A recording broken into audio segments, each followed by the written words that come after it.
आज मैं आपको अपने एक ऐसे सिस्टम की इन्फॉर्मेशन दूंगा जो एक ही टाइम पे 4 एसी सुबह 8 बजे से लेकर 4 बजे तक चलाता है और तकरीबन 1400 यूनिट हर महीने जनरेट करता है और कंज्यूमर को तकरीबन 60,000 रुपये बिजली के बिल में बचत देता है। उनका बिजली का बिल बिल्कुल ज़ीरो का।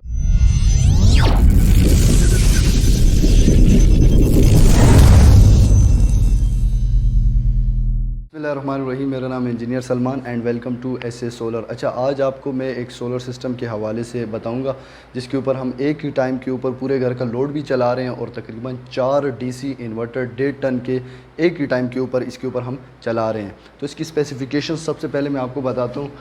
ये हमारे पास एक टेस्ला का HLE इन्वर्टर और ये दूसरा HLE इन्वर्टर हम लोगों ने लगाया हुआ है और इन दोनों इन्वर्टर्स को हम लोगों ने यहाँ पे दो पैरेलल किट को इस्तेमाल करके इसको पैरेलल कर दिए। अच्छा, सबसे पहले मैं HLE के बारे में आपको बताऊंगा कि HLE इन्वर्टर के साथ आपको यहाँ पर कोई भी चेंज ओवर स्विच नज़र नहीं आ रहा। ये जो चेंज ओवर स्विच है ये फॉल्ट के लिए है, इसका कोई हैवी लोड के लिए स्विच नहीं होता। HLE में ये होता है कि आप एक ही टाइम के ऊपर उसके ऊपर अपना सारा हैवी लोड भी चलाते हैं और लाइट लोड भी चलाते हैं। जो ही वो सेंस करता है बिजली अगर ना हो या सोलर की प्रोडक्शन कम हो, तो जो ही बैटरियाँ सेंस करती हैं या इन्वर्टर जब सेंस करता है कि बैटरी से करंट लेना सिस्टम ने शुरू कर दिए, तो एक ख़ास लेवल से जो ही वोल्टेज कम होती है तो आपके जितने भी हैवी लोड हैं वो इससे डिस्कनेक्ट हो जाते हैं। तो यहाँ पर भी इसी तरह सिस्टम हम लोगों ने किया हुआ है कि इसके हैवी लोड दोनों के हम लोगों ने कॉमन कर दिए और इनका ये जो DB बॉक्स है उसमें जितने भी हैवी लोड्स हैं उसको ये हम लोगों ने हैवी लोड की तार दे दी है और लाइट लोड को जो फेज़ है वो हम लोगों ने लाइट लोड को सबको अलग से दे दी है। तो मैं DB बॉक्स के ऊपर आपको लेकर जाता हूँ। यहाँ पे हम लोगों ने इनपुट के ऊपर 2 प्रोटेक्शन डिवाइसेस, एक इसके लिए और एक इसके लिए लगाए हुए हैं। सही है, ये वापडा इनपुट के ब्रेकर्स हैं। ये हाई लोड में हम लोगों ने सिंगल पोल लगाए हुए हैं। सही है, और ये आउटपुट के हो गए और ये दो आउटपुट के हो गए और ये सोलर के आप लोगों के पास ब्रेकर हो गए। सारे के सारे हम लोगों ने श्नाइडर के यूज़ किए हैं। प्रोटेक्शन डिवाइस के ऊपर मैंने प्रॉपर एक वीडियो पहले भी बनाई थी कि ये लगाना बहुत ज़्यादा ज़रूरी होता है।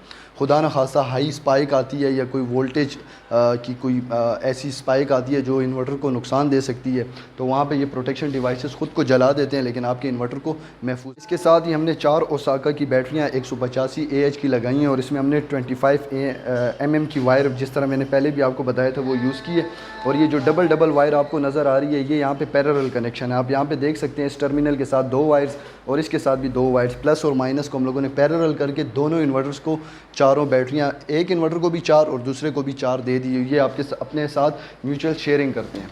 अच्छा, यहाँ पर पैरेलल करने का मकसद जो था वो ये था कि आपके पास किसी एक इन्वर्टर के ऊपर कोई ज़्यादा हैवी लोड ना आए। हमारे पास पैरेलल में ये होता है कि अगर इसके ऊपर 3000 वाट लोड होगा तो इसके ऊपर भी होगा। इसकी सोलर प्रोडक्शन अगर कम है और उसकी ज़्यादा है तो ये एक दूसरे के साथ पावर को शेयर कर सकते हैं और पावर को और लोड दोनों को शेयर कर सकते हैं और म्यूचुअल में होकर एक साइनर्जी क्रिएट होती है जिसकी वजह से ज़्यादा जो है वो कंज्यूमर को जो है वो फ़ायदा हो सकता है। ठीक है, अब मैं यूनिट प्रोडक्शन की तरफ अगर आपको लेकर जाऊँ तो ये तकरीबन इस सिस्टम को अभी 3 दिन हुए हैं, उसने 46 यूनिट दिए हैं और ये यूनिट क्योंकि अभी इसकी नेट मीटरिंग नहीं हुई तो इस वजह से ये यूनिट कम दे रहा है। जब इसकी नेट मीटरिंग हो जाएगी तो ये मैक्सिमम लोड पर चलेगा जिसकी वजह से ज़्यादा से ज़्यादा यूनिट देगा। इसी तरह आप इधर भी आएँ तो इसने तकरीबन 37 यूनिट्स जो हैं ये इसने प्रोड्यूस किए हुए हैं। ठीक है, अब देखें आप, हमने यहाँ पे SPDs लगाई हैं, सर्च प्रोटेक्शन डिवाइसेस, ताकि खुदा न खास्ता कोई इनके स्ट्रक्चर को या इन्वर्टर की तरफ कोई शॉर्ट सर्किट हो या किसी किस्म का भी कोई तंदर वगैरह गिरे तो उसकी वजह से इनका इन्वर्टर भी और इनका स्ट्रक्चर भी जो SPDs हैं उसको हम लोगों ने इनके साथ पैरेलल लगाए हुए, तो ये SPDs ख़ुद को शॉर्ट कर देंगी और इनके इन्वर्टर को और इनकी बाकी सारे सिस्टम को जो है वो बचा लेगा। ठीक है, ये प्रोटेक्शन काफ़ी ज़्यादा लाजमी होता है। और ये चेंज ओवर स्विच हम लोगों ने इसलिए लगाया दोनों, क्योंकि मैंने पैरेलल किए हुए हैं तो एक ही चेंज ओवर स्विच दोनों के लिए लगाए हुए हैं। खुदा न खासा सिस्टम में कोई मसला है तो आप इधर से डायरेक्ट वापडा के ऊपर जा सकते हैं, आपका सारा सिस्टम जो है वो बाईपास हो जाएगा और आप वापडा पे डायरेक्ट चले जाएँ। तो अब इसी सिस्टम के पैनल की मैं इंफॉर्मेशन आपको दूँ। इधर तकरीबन 24 पैनल हम लोगों ने यूज़ किए, ये 2 रोज़ में लगाए हैं। 445 वाट का JA टायर 1 टेक्नोलॉजी का जो है ये पैनल हम लोगों ने यूज़ किए और इसका एंगल जो है वो तकरीबन हम लोगों ने 25 डिग्री रखा हुआ है, ताकि सर्दियों में, जिस तरह मैंने पहले वीडियोस में बताया था, सर्दियों में भी अच्छी प्रोडक्शन अगर आपको चाहिए तो उसके लिए आप लोगों को 25 एंगल खामखा पेशावर के रीजन के लिए लगाना होगा। ठीक है, तो हम लोगों ने इसका स्ट्रक्चर तकरीबन 25 डिग्री में लगाए और 24 पैनल जो हैं वो हम लोगों ने इसके अंदर लगाए हैं। ठीक है, स्ट्रक्चर की अगर बात की जाए तो इधर आया का मैंने इसके अंदर जो पाइप है वो यूज़ किया, 18 गेज में सारा स्ट्रक्चर बनाया है। 1.5 बाई 1.5 का जो है हम लोगों ने सारा इसके अंदर पाइप यूज़ किया और इसको हम लोगों ने कलर भी कर दिया। ठीक है, जब आप इसको कलर कर देते हैं तो फिर इसके ऊपर किसी किस्म का जंग नहीं लगता। आप देख सकते हैं 1.5 बाई 1.5 की मैंने कैंचियाँ बनवाई हैं इसके अंदर और कैंची बनाने लगाने का फ़ायदा ये होता है कि आप इसके अंदर किसी किस्म का लचक जो है वो फिर रहता नहीं है। ये कैंची जो होती है इसके अंदर ये सारे किस्म के बैंड जो होते हैं वो ख़त्म हो जाते हैं। और यहाँ पर पेचों को इस्तेमाल करने के बजाय मैंने यू टाइप हुक जो है वो यूज़ किया। यू टाइप हुक जो है ये आजकल बड़ी ज़्यादा मार्केट में जो है वो यूज़ हो रही है, इस वजह से कि एक तो लगाना आसान होता है, दूसरा कल आप पैनल उतारना चाहते हैं तो बड़ी आसानी के साथ आप इसको उतार भी सकते हैं और काफ़ी ज़्यादा इसके अंदर मजबूती भी है। ठीक है, 12-12 पैनल को हम लोगों ने पैरेलल करके इसकी सारी सीरीज़ बनाई है। और ये जो पाइप आपको नज़र आ रहा है ये अर्थिंग की तार इस स्ट्रक्चर के साथ टच होकर नीचे गई हुई है। ठीक है, अगर आप यहाँ पे आएँ तो मैं आपको बता सकता हूँ कि यहाँ पे हम लोगों ने लाइटिंग अरेस्टर भी यूज़ किए हुए हैं।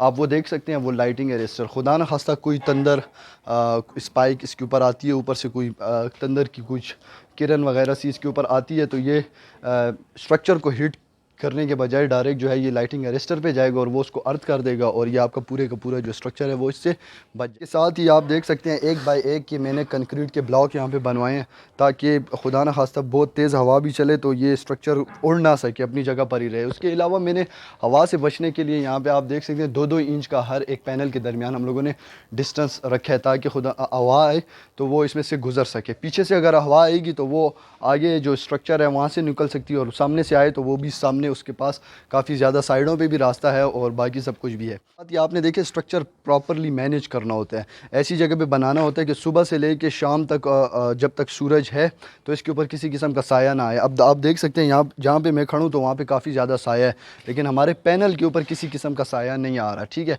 तो इनकी मैक्सिमम प्रोडक्शन जो है वो इनको मिल रही है इसी वजह से। तो ये सारी डिटेल मैंने अपने एक प्रोजेक्ट की आपसे शेयर की है। इंशाल्लाह मेरे बाकी प्रोजेक्ट्स जितने भी हैं उनकी भी डिटेल्स मेरे यूट्यूब चैनल के ऊपर भी है, ग्रीन एनर्जी इंजीनियरिंग फेसबुक पे पेज है उसके ऊपर भी है, और बाकी जितने प्रोजेक्ट्स किए हैं उनकी मैं कुछ की वीडियोस डाल नहीं सका, वो भी मैं सारी वीडियोस डाल दूँगा। और पूरे पाकिस्तान में किसी किस्म का भी सोलर सिस्टम हो आप हमसे रब्ता कर सकते हैं। डिस्क्रिप्शन में मैंने नंबर भी दिए हुए हैं, अपना व्हाट्सएप नंबर भी दिया हुआ है, मेरे दोस्त आसिफ का भी नंबर उस पर मौजूद है। आप हमसे विदाउट एनी हेजिटेशन आप हमसे रब्ता कर सकते हैं, हम आपको सर्विसेज देने के लिए हर टाइम हाजिर हैं। अपनी दुआओं में हमें याद रखें, तब तक के लिए अल्लाह।